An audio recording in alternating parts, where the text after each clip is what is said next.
सांग्रंशाला Agartala town हल नगक ख्लाइजाखा फिलसिनि जिसा अखिल भारत समबाय सप्ताह 2024 नरुगै ख्लाइजाखा काइसा कक्सा पान्डा ओ मानजाका हास्तिनि रां मन्त्री प्रणजित सिंह राय मन्त्री शुक्ला सरनवा त्यानो खुबै गुबुन अजामारक फिलसिनि जिसा अखिल भारत समबाय सप्ताह 2024 सालनरुगै सांग्रंशाला আগরতলা टाउन हल नगक ख्लाइजाखा काइसा नांकुकमानि कक्सा पान्डा ओ मानजाका हास्तिनि रां मन्त्री प्रणजित सिंह राय मन्त्री शुक्ला सरनवातिया एएमसीनि मेयर एमली दीपक मुजुमदार सालथां हांखरनि चेयारपारसन बलाय गोस्वामीनो खबै गुबुन अजामारक ताकलाय बिसनि फिलसिनि जिसा अखिल भारत समबाय सप्ताह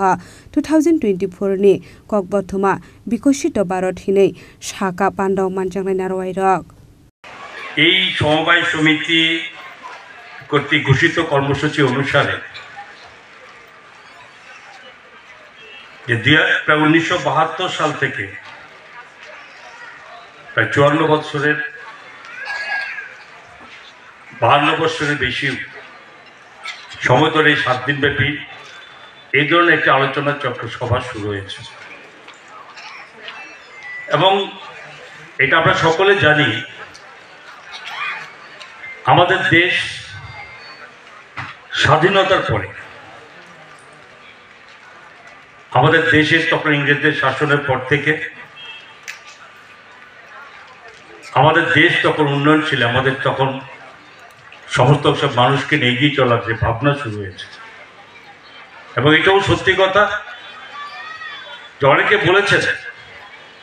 দেশ স্বাধীন হওয়ার পরে যদি দেশকে শক্তিশালী করতে হয়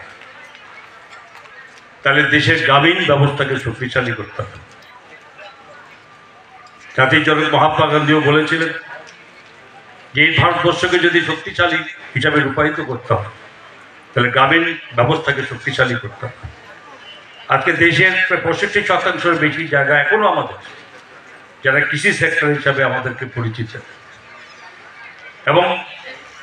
এদেরকে শক্তিশালী করার ভাবনা নিয়ে চলেছে ভাবনা অনেকে দিয়েছিলেন পরামর্শ ছিল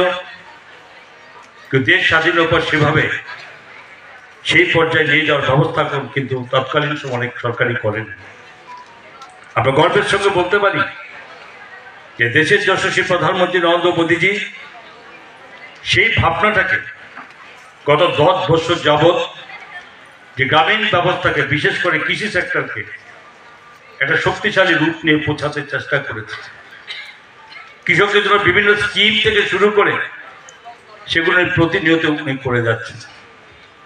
এবং এটা সত্যি কথা সভাধিপতি তো শুরু করেছিলেন যে কি ব্যবস্থা ছিল তখন জমিদার প্রথা ছিল মহাজন প্রথা ছিল এবং সেই সময় গরিব মানুষ তাদের সমস্ত জীবিকা নির্বাহ করার জন্য বিশেষ করে কৃষি সেক্টরকে এটা নিয়েই ছিল তৎকালীন ভারতবর্ষের সমস্ত ব্যবস্থাপনা এবং তাদেরকে সেটা করার জন্য তাদের যে প্রয়োজনটাকে সেটা তাদের পক্ষে সম্ভব ছিল না ক্ষমতা এবং তার থেকে তাদেরকে রক্ষা করা এটা কনস্ট্রাকটিভ ওয়েতে তৈরি করা সেই সময় শুরু হয়েছিল এই সমবায় সমিতির মাধ্যমে যে না সেখানে সরকারের মাধ্যমে বিভিন্নভাবে তাদেরকে ঋণ দেওয়ার ব্যবস্থা করা এবং তাদেরকে তাদের সেভাবে তারা দাঁড়াতে পারে শক্তিশালী হতে পারে মানুষ চলতে পারে এবং সেই সময় কি ছিল যখন ছিল না সে ব্যবস্থা তখন প্রয়োজন পড়লে যাই কিছু করতো তখন বন্ধকি ব্যবস্থা ছিল সুদের ব্যবস্থা ছিল কেউ ফিরে যেতে পারতো না অনেকের সম্পত্তি নষ্ট হয়েছে জমি চলে গেছে কিন্তু তারা কোনো ফিরে দেওয়ার ব্যবস্থা ছিল না যখন বিপর্যয় প্রাকৃতিক বিপর্যয় হতো তখন কিন্তু সে ব্যবস্থা থেকে উত্তরণের জায়গা পেত না তাদের যা মূল্য সেই মূল্য তাদের সম্বন্ধ পেত না তাতে কি হতো মানুষ দুর্বল হয়ে যেত এই ব্যবস্থা থেকে ফিরে আসার জন্য যাতে সরকার এই ব্যবস্থা করে গরিব মানুষ যাতে সেখানে তাদের প্রয়োজন মেটাতে পারে তাদের কাজ করতে পারে নিজের জীবিকা নির্ভর করার জন্য রাস্তা খুঁজে নিতে পারে সেখানে এই সমবায় সমিতির কাজের ভিতর ছিল আমরা দুঃখের সঙ্গে বলতে হয় পক্ষ থেকে এই সম্মানটা নিচ্ছেন সদস্য সেক্টর ফ্রম কোঅপারেটিভ সোসাইটির পক্ষ থেকে